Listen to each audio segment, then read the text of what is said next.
Not only is Reggie the Rat Wright Jr. alleged to be the orchestrator in the murder of 2Pac Shakur, but the question I've always asked myself was, how did they get Reggie the Rat Wright Jr.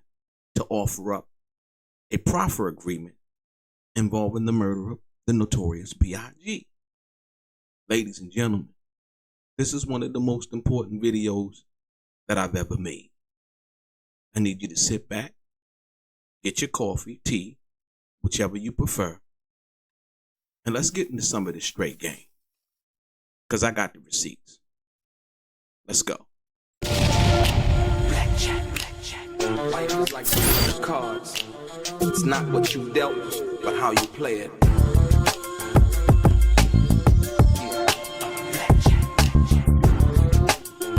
Play each situation correctly. I remember they used to laugh at a brother.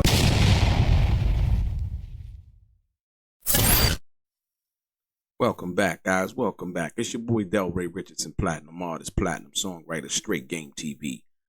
Thank you for tuning in. I appreciate your time. Do me a favor, hit the thumbs up button. Also, subscribe to the channel if you have not already. And like I always say, if you want to be one of the first people notified when I drop some of this Str8 game, please do me a favor and click on what appears to be that little bell right below this video. I'm going to get right into it. Ladies and gentlemen, this is one of the most important videos I've made. I have the receipts. I linked it together, and I'm going to do it like this. So now, I've always wondered, I was like, I understand how they got Keefy D in the 2Pac situation. It was some kind of undercover drug buys and things like that. And then they put the pressure on him being a 3-time loser, basically facing 25 to life in prison. Keefy D decided to cooperate. Okay. Understood that. But Reggie the Rat Wright Jr. told Gullible John on Bone first, talking about a proffer agreement, and they actually shared the document. So earlier, I'm going to say 2 years ago, 2 years ago, I did a video, and the video involved Reggie the Rat Wright Jr. Lying on Shaquille O'Neal. But in that video, I had done something in reference to a fraud case that Reggie the Rat Wright Jr. was involved in. Ladies and gentlemen, I need you to pay attention to this very carefully. I need you to look at the dates. Okay? But let me do it like this. So now, in that case, right, in the fraud case, right, I need you to pay attention to the date. If you look, I need to pay attention. Look at the date. Look at the date. The date on here is April 3rd, 2008. Now, you got to understand, on April 3rd, 2008, the trustee filed an adversary action entitled Richard K. Diamond, Chapter 11 versus Reginald L. Wright, an adversary complaint number 08AP01368VZ. The adversary proceeding, right, alleging fraudulent transfer and unjust enrichment, ladies and gentlemen. So here, Reggie the Rat Wright Jr. had committed fraud. Okay? In a bankruptcy proceeding. That's serious. So basically what he tried to do was he tried to put the 8200 Wilshire building, which was the old death row building, in a corporation prior to the petition date, prior to filing actual bankruptcy. So basically he was trying to hide that property, right? Listen, I want you to pay real close attention. April 3rd, 2008, right? Now, so now Reggie the Rat Wright Jr. is facing fraud charges. It's plain as day. It's basically outright fraud charges. The government, the feds don't play when it comes to bankruptcy fraud. Usually you're going to do some time. You know what I mean? That's one thing they don't play with, because they ask you all of those things. Like I said, it be it you in a situation where somebody's going to do it, or you are facilitating somebody in committing bankruptcy fraud. They don't play. Ladies and gentlemen, this is April 3rd, 2008, right? So I did a little research, because I was like, I'm like, And I looked at the documentation on the proffer agreement that Reggie the Rat Wright Jr. volunteered for. Check it out, y'all. I need you to pay attention to this, right? He volunteered for basically 1 year and 11 days later. Look at this document right here. This is April 14th, right? 2009, right? And it's like I said, it says your client. I mean, you say you have. So let me read it to you like this. Look, right? What does it say? It says Roger Rosen, law offices, 1810 Avenue of the Stars. It said you have advised me that your client, Reginald Wright, right, wishes to meet with the United States Attorney's Office for the Central District of California. That is also the feds. When you file for bankruptcy, it's a federal case, right? Listen. This office, for the purpose of making a proffer in connection with the above referenced matter, this office is willing to meet with you and your client under the following terms and conditions. Ladies and gentlemen, we got him. We got him. Reggie the Rat Wright Jr. got caught up in fraud, right? He got caught up in this fraud right here. And they shook his tree and everything fell out, so much so that he didn't want to go to jail. So listen, the action was filed. Look at when the action was filed, April 3rd, 2008. And then here you come with the situation involving the proffer agreement on April 14th, 2009. 1 year and 11 days later, ladies and gentlemen. And what did Reggie the Rat Wright Jr. tell these people? How did he make a deal? He didn't make no deal. He said the trustee settled with Wright when Wright said he was broke. No, they weren't going to just settle like that. Ladies and gentlemen, look, I want you to pay attention to how I break this down. I want you to understand. No, that is the reason why that Reggie the Rat Wright Jr., they caught him on the fraud. If you go online right now, ladies and gentlemen, I want you to understand, if you go online,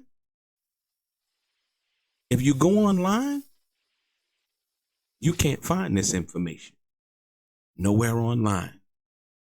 After I made this video, Reggie the Rat Wright Jr. scrubbed the internet of this information right here, because he knew that if you put the dates together, April 3rd, 2008, right?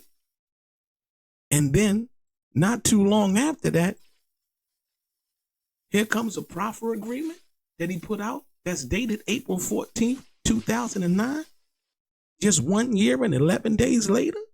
Now, you know, it takes a process for a case to, you can file a case on that date, on April 3rd, 2008. But, that case, it's not going to come up. So what do you think Reggie the Rat Wright Jr. was doing in meantime and in between time when he got caught up for that fraud?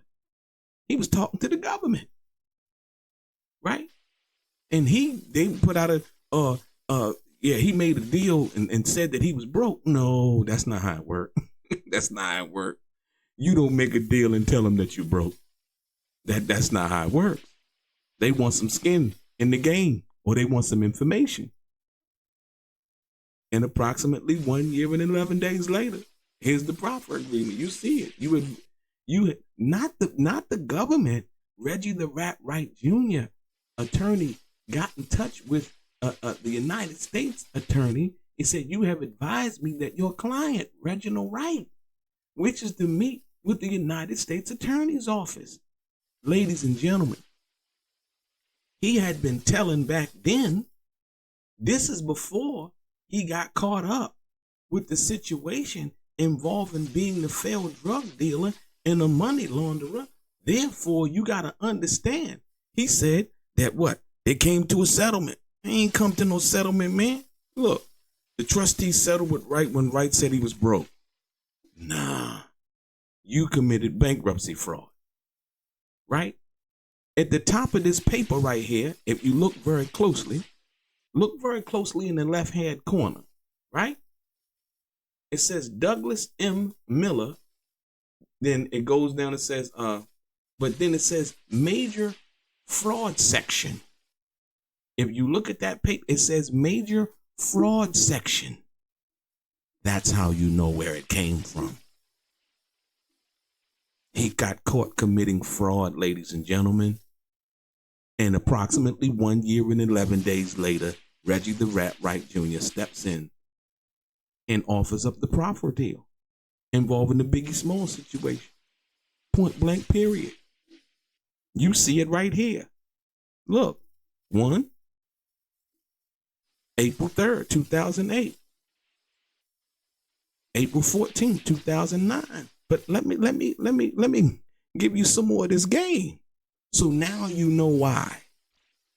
Remember, Keefy D got caught up for selling drugs. They always catch you on something else. And then they try to crack you. Right? And Reggie the Rat Wright Jr. cracked. He cracked. So now we know why he said that, oh, you would never, he told Gullible John, oh, you would never hear me talking like Keefy D talk. Why? Because he has a Proffer deal. And everything that he said in the Proffer deal, right? He can't say publicly. That's what Keefy D made his mistake at. Ladies and gentlemen, oh man, this is a bombshell. This is a bombshell. So for the people that wanted to know, there you have it. There you have it. Point blank, period. See, when you bring documentation over conversation, that's when they try to get your videos yanked down. But listen to this, ladies and gentlemen. I want you to understand, before we go into the bombshell of the full details of the information, right? I want you to understand something. Let me say this. When you deal in truth, people get uncomfortable. But today we're not talking about speculation, ladies and gentlemen. We're talking about court-documented fraud and a federal bankruptcy case and how that connects directly Reggie the Rat Wright Jr. So-called Proffer deal about the Notorious B.I.G. case, right? Let me walk you through it step by step, right? With the receipts. So now, once again, like I said, you got to go back here. You got to go back here. We're going back here. We're going to start with the April 3rd. The April 3rd situation, right? Listen. April 3rd, 2008, the United States Bankruptcy Court opened a case titled Richard K. Diamond, Chapter 11 Trustee versus Reginald L. Wright. Adversary number, right? 208AP01368 VZ.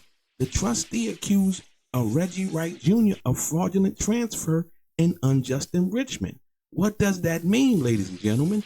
It means the trustee believed Reggie was hiding assets, specifically a commercial property at 8200 Wilshire Blvd in Los Angeles, California. Instead of keeping the property in his name, Reggie the Rat Wright Jr. allegedly transferred it into an entity called 8200 Wilshire Development LLC right before filing bankruptcy. Now, that's called a fraudulent conveyance, ladies and gentlemen. It's called a fraudulent conveyance.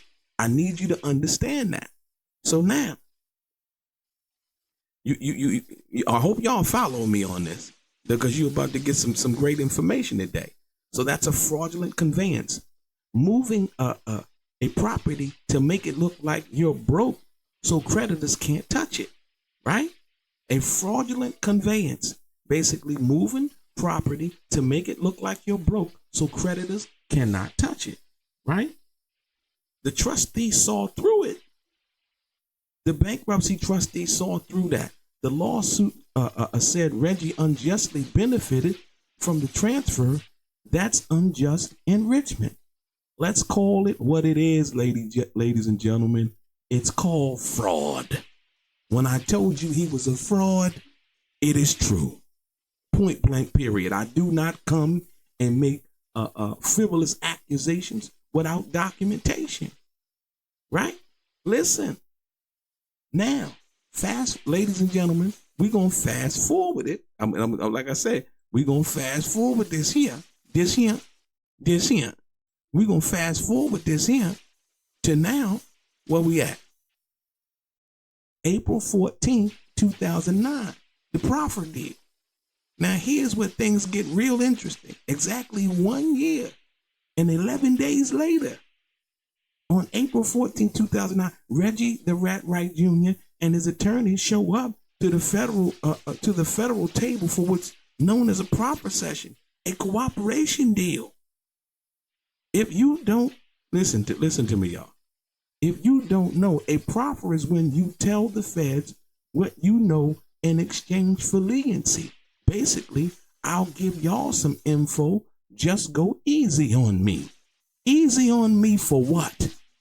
What was Reggie the Rat Wright Jr. in around April 14, 2009 facing that we didn't know about? What was he facing?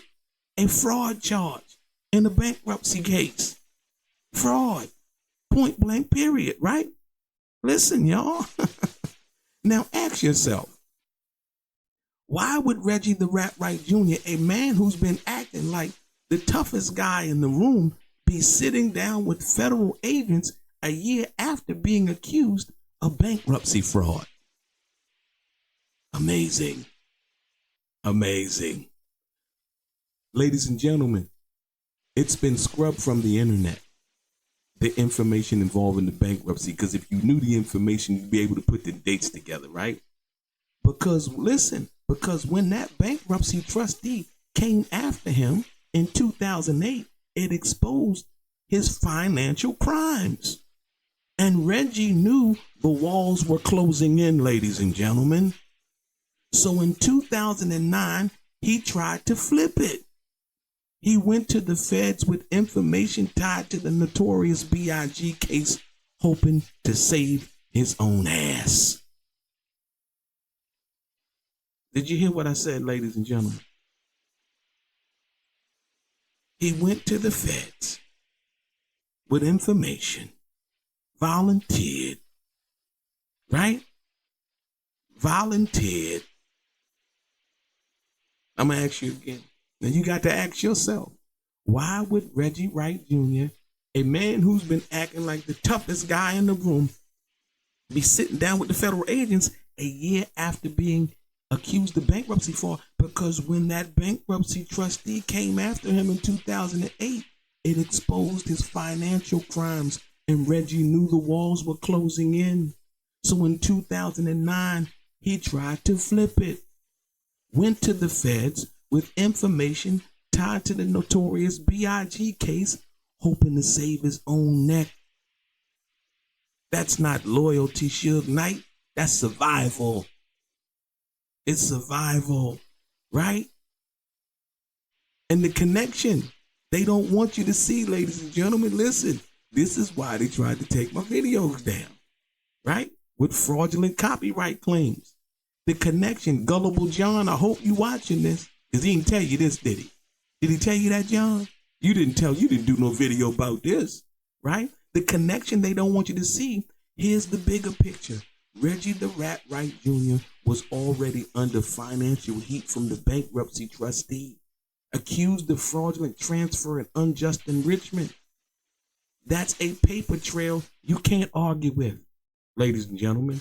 It's a paper trail that you cannot argue with.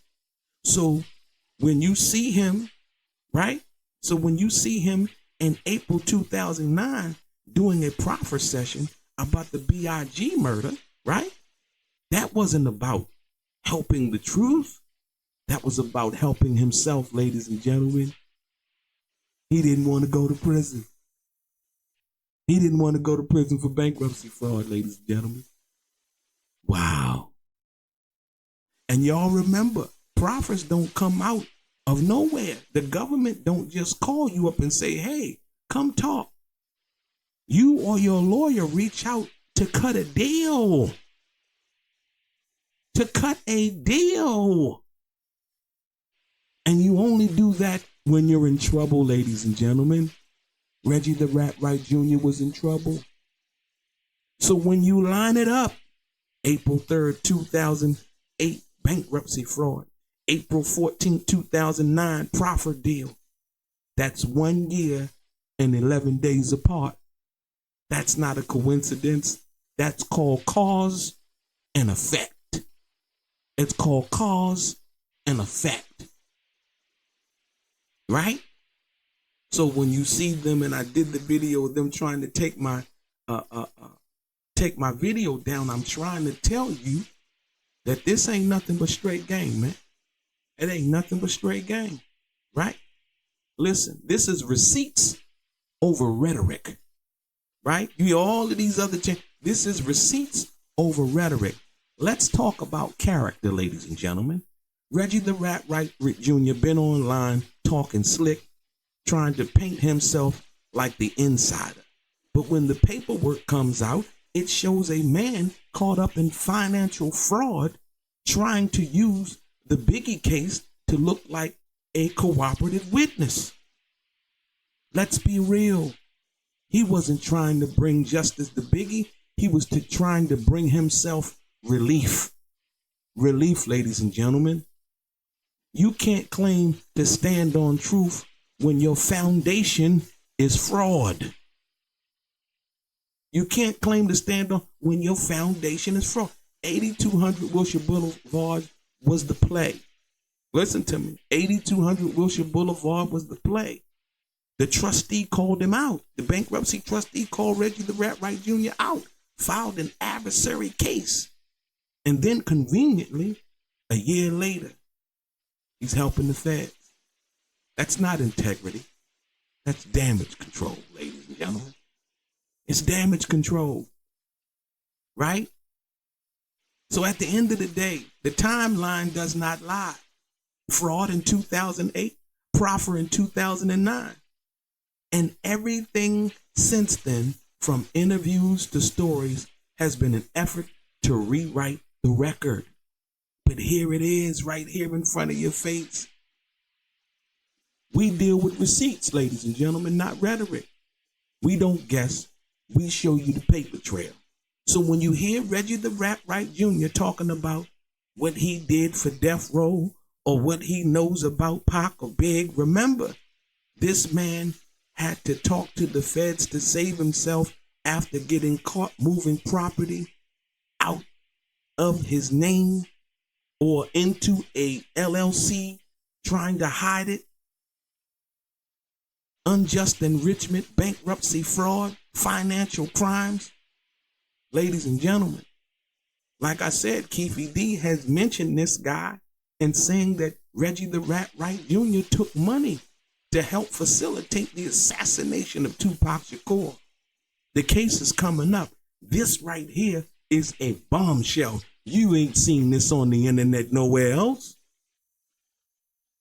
Ladies and gentlemen, I appreciate your time. Your boy Delray. Now we know. Straight gang. Life is like some cards. It's not what you dealt, but how you play it.